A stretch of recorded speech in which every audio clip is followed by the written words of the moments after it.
Bullying is a big issue in the queer community, and there's definitely not going to be a school that doesn't have queer students in it.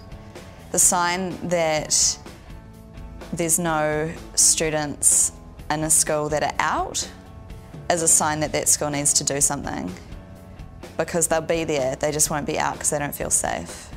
My role is to do student workshops around sexual orientation and gender diversity, homophobia, bullying, and how students can create a safer school environment. I do an exercise around language. I put up heterosexual, homosexual, bisexual, and get people to call out the words that they associate with those categories, and all the negative words come out, and that's really good.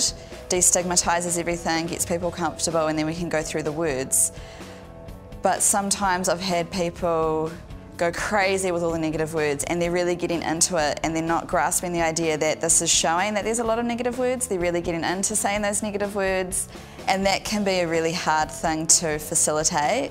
It can really range in terms of the whole class turning around and wanting to go and change the world, which is amazing and has happened quite a lot, or classes where we've got caught up in the homophobic ideas and everybody expressing their homophobic ideas. And other times, people come out in the class because they feel like it's such a safe environment. Sometimes groups of students have come up that are already out of their school and are really excited that I've brought up this topic in the school and feel really affirmed by it and want to come into Rainbow Youth because they hadn't heard of us before and want to start a group at their school and all that kind of stuff. Yep, and some students come up after class and they've never talked about it before and seen the topic has been brought up. They say that they've been thinking about it and what should they do from here and all those kinds of things. It's great at the centre. One of our support groups is for people 18 and under, and quite a few of them are out at school, and it's really inspiring to just hear their story and meet them and see them and have them hang out. I think they inspire other students in that group to feel strong enough to be able to do that. Again, it's the safety thing of needing to gauge whether it is a safe bet to do it or not, to come out in your school or to particular people or anything like that.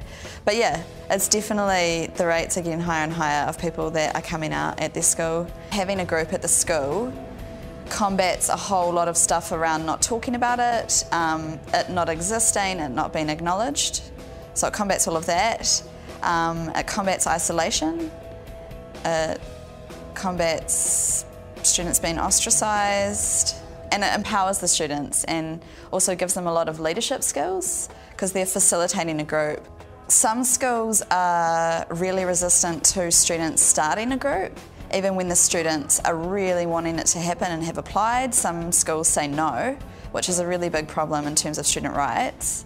People often feel guilty when they realise that things that they've done are homophobic or could be called homophobic, or that things that they're doing are creating unsafe environments for queer people because they weren't intentionally trying to do that. Most homophobia and transphobia comes out of ignorance, just people either not realising what they're doing is hurting people, or not knowing any gay people or any trans people or any gender variant people and having stereotypes that were given to them by society. Yeah, so not feeling guilty, realising that homophobia is a societal problem and it's up to us to change it, and we can do that if we want to.